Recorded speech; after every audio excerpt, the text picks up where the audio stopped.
நேற்று நம்ம Chennai super Kings அணி ராஜஸ்தான் அணி அவங்க நினைச்சிருந்த 183 அப்படிங்கிற அந்த டார்கெட்டை கடைசி ஓவரில் ரீச் பண்ண முடியாமல் வெறும் 6 ரன் வித்தியாசத்தில் நம்ம சென்னை சூப்பர் கிங்ஸ் அணி மீண்டும் ஒரு முறை பேக் டு பேக் தோல்வியை அடைஞ்சிருக்காங்க.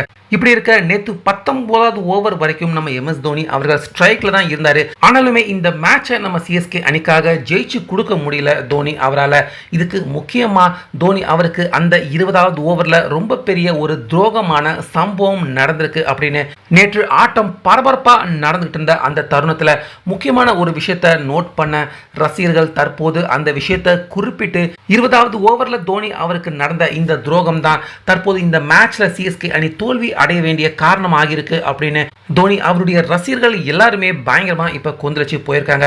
ஸோ அந்த வகையில் 20வது ஓவர் அப்படின்னாலே நம்ம தோனி எப்படி அவர் சர்ன்னு சிக்ஸரை பறக்க விடுவார், அவருடைய ரெக்கார்ட் ரன்கள் மட்டுமே 20வது ஓவரில் எந்த அளவுக்கு பிரம்மாண்டமா இருக்கு அப்படிங்கிறது நம்ம எல்லாருக்குமே தெரியும். அதனாலே கண்டிப்பா இந்த ரன்னை தோனி அவர்கள் அடிச்சிருவாரு அப்படின்னு தான் சிஎஸ்கே ரசிகர்கள் எல்லாருமே நம்பிக்கையோட எதிர்பார்த்தாங்க.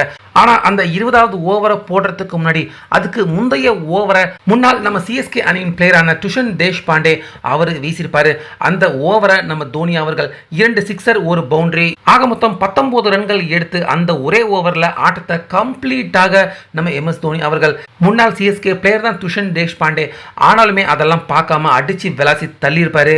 ஸோ இதனால கடைசி ஓவர் ஆர்ச்சர் போடலாமா இல்லை சந்தீப் சர்மா போடலாமா அப்படின்னு ரியான் பராக் அவருக்கு மிகப்பெரிய ஒரு டிஸ்கஷனே ஏற்பட்டிருந்தது. அப்ப அந்த டிஸ்கஷன்ல முக்கியமாக துஷன் தேஷ்பாண்டே அவரும் ரியான் பராக், ஆர்ச்சர், சந்தீப் சர்மா இவங்களுடைய டிஸ்கஷன் கூட துஷன் தேஷ்பாண்டே அவரும் இருந்திருக்காரு. அதுக்கப்புறமா சந்தீப் சர்மா அவர் தான் 20வது ஓவர் போட போறாரு அப்படிங்கிறது உறுதி ஆனதுக்கு அப்புறமா துஷன் தேஷ்பாண்டே அவருடைய ஃபீல்டிங் பொசிஷனுக்கு போகாம சந்தீப் சர்மா அவர் கூட நின்றுகிட்டு ஒரு சில வார்த்தைகள் அதாவது அட்வைஸ் மாதிரி சந்தீப் சர்மா அவர்கிட்ட கொடுத்திருக்காரு துஷன் தேஷ்பாண்டே. அதுக்கப்புறமா தான் துஷன் தேஷ்பாண்டே பால் போடுறதுக்கு கொஞ்ச நேரத்துக்கு முன்னாடி தான் அவருடைய ஃபீல்டிங் பொசிஷனுக்கு போயிருக்காரு. ஸோ இந்த சம்பவத்தை பார்த்து தான் தற்போது தோனி அவருடைய ரசிகர்கள் எல்லாருமே பயங்கரமா கொந்தளிச்சு போயிருக்காங்க. துஷன் தேஷ்பாண்டே அவரை வளர்த்து விட்டதே நம்ம எம்எஸ் தோனி தான்.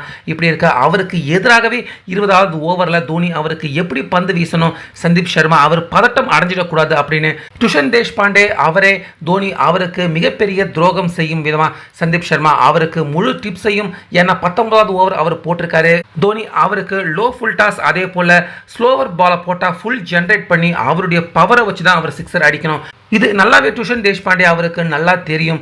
அதனால தோனி அவருக்கு லோ ஃபுல் டாஸ் போட வச்சு தோனி அவருடைய விக்கெட்டையும் வீழ்த்துறதுக்கு முக்கியமாக துஷன் தேஷ்பாண்டே அவர் இருந்திருக்காரு. ஸோ மேட்ச் நடக்கிறப்ப இந்த விஷயத்தை பார்த்த ரசிகர்கள் எல்லாருமே துஷன் தேஷ்பாண்டே அவர் செஞ்ச இந்த மோசமான செயல் துரோகம் 20வது ஓவரில் தோனி அவருக்கு மிகப்பெரிய ஒரு பச்சை துரோகமே இழைக்கப்பட்டிருக்கு அப்படின்னு தோனி ரசிகர்கள் சிஎஸ்கே ரசிகர்கள் எல்லாருமே துஷன் தேஷ்பாண்டே அவரை கடுமையாக விமர்சனம் பண்ணிக்கிட்டு வராங்க.